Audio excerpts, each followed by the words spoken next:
Pop a bit of masking tape across about a third of the way up will do the job. And then what we're going to do really simply is take a size 10 brush, wet the page, the top portion of the page, that is. Now the paper I'm using is my own brand of paper, Matthew Palmer's Prestige Watercolour paper. All this is available on watercolour.tv, do check it out. We've got a size 10 brush to wet the paper. They're going to use a size 6 brush. I'm going to take some orange, some natural orange, beautiful natural orange, and mix that in. It's quite a deep orange, as you can see. We'll then take some violet. We've got some natural violet here. Again, all the colours are my own blend of colours.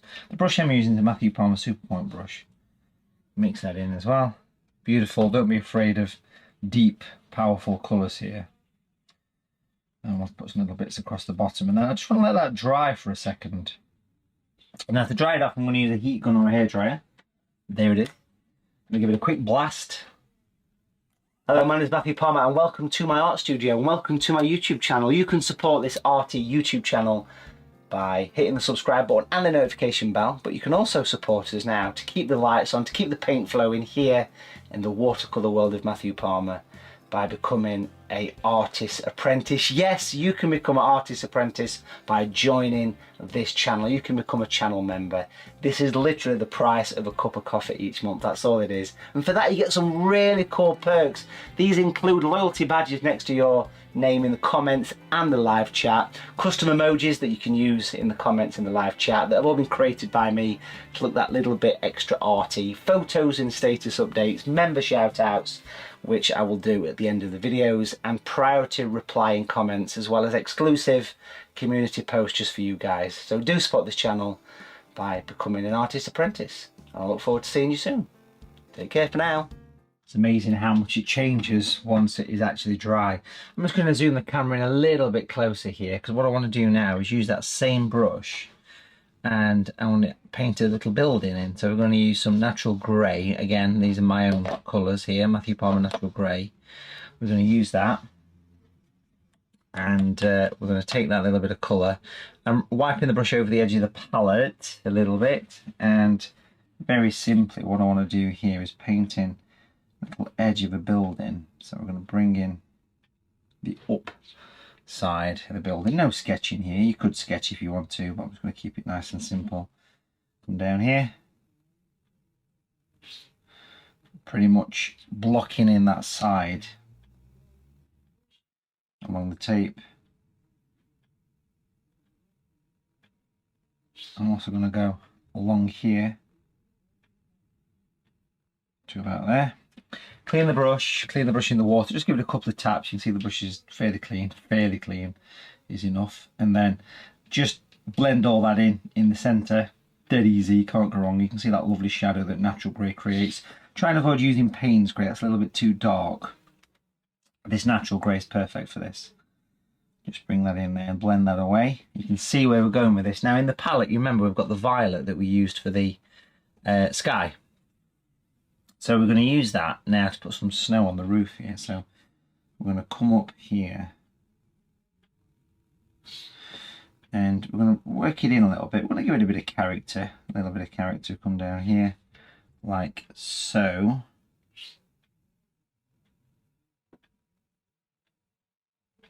Clean brush again, a couple of tappy taps.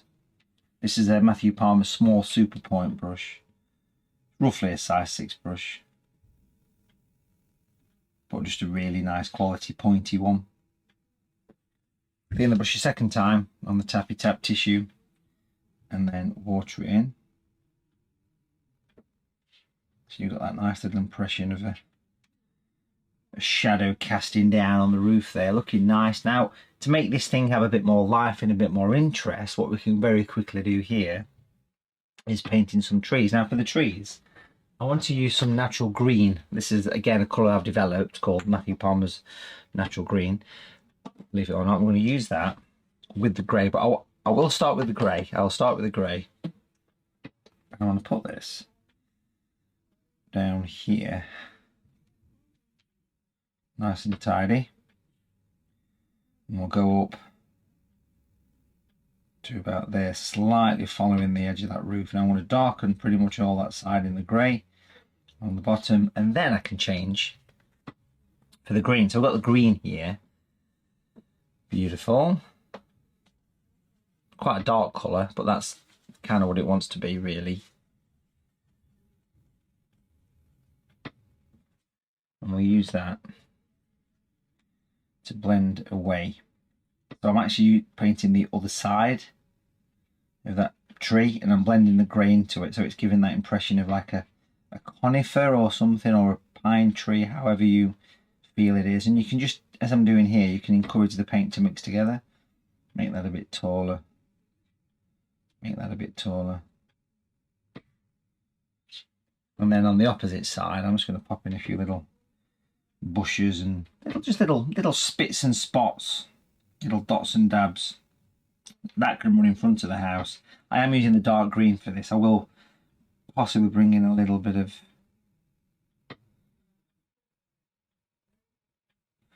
grey in there, but just a little bit of a spot along that edge to create that nice, clean, crisp horizon effect. Back to the grey. I'd pick some of the grey up here, and then just want to drop some of the grey in around that position. And I can use that grey to put a few little bits of detail in. Remember, we're not putting a huge amount of detail in. Put as much as you want to, really. Just going to drop in some little windows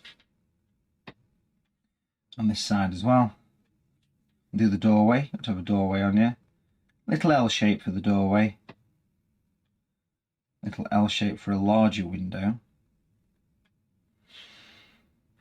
We'll go dark under the eaves a little bit. We'll even drop in a little impression of a chimney as well.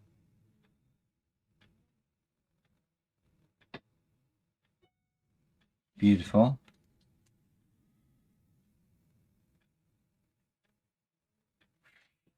Just want to give it a little bit of character in the form of little fence posts. Now if I clean the brush really well at this point, again wipe it nearly dry, you can just use a damp brush just to give that a bit of a soften, little bit of a blend. Nice. Put my little chimney pots on. And actually if I use a tiny bit of water just to skim above there, I can actually drop in a little bit of smoke, just literally creeping out the chimney, nothing too exciting. Take the tape away at that point. You've got your little snow scene. We'll come back with a camera so you can see a bit more what's happening here. What I'd do at this point is I would use the violet again to put some shadows in the snow. It doesn't want a huge amount, but a little bit. And I kind of think I want to put a little bit of a footpath coming around here, so a little bit of a shadow there. We'll do another one creeping that way. Clean the brush really well, a couple of taps to remove that excess, and then we'll use water to soften that off to the side. Doesn't really matter which direction you go at this point. I wouldn't have said. Anything goes. And just a few random shadows cast down in the snow there, just to give an impression of something, some little bits of detail happening. But you can see what that's giving that some interest. You remember that dark grey, natural grey that we're using? Well, if we take some of that, and while things were a little bit damp down here, just add a little bit of darkness to the edge of the path there, just to say there's a little bit of, you know, dirt, that kind of thing, a little bit of darkness creeping in.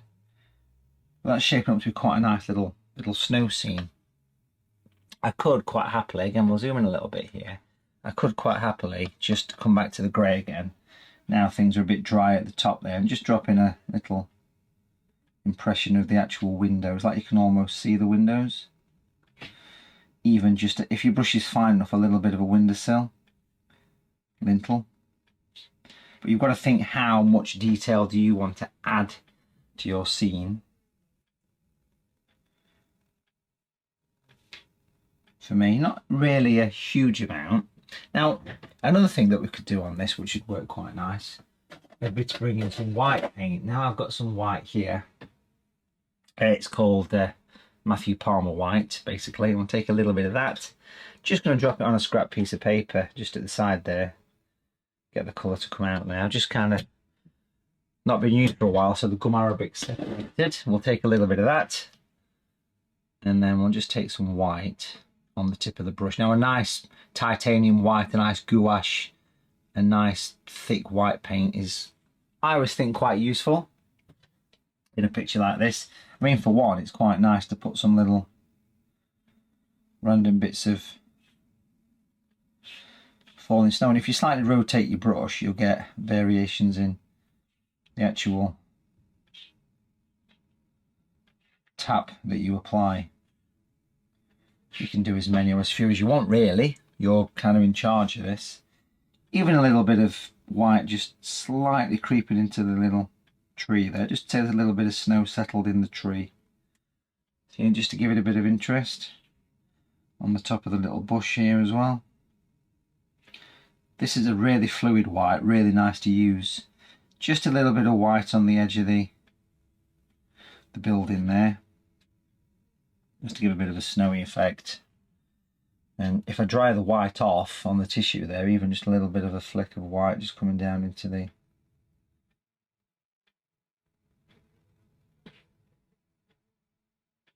this, which will just help to give an impression of that nice little bit of detail. A little bit of white just on the corner of the chimney, just to say there's a bit of something there, like a white chimney.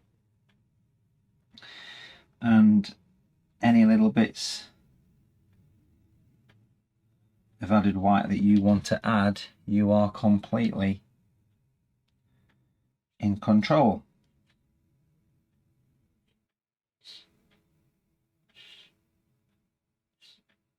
It's really quite nice.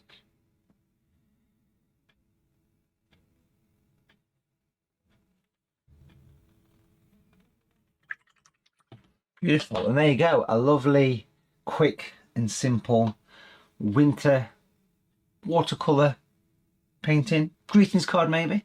Thanks for watching. Do make sure you subscribe to the channel, and I'll see you soon. Take care.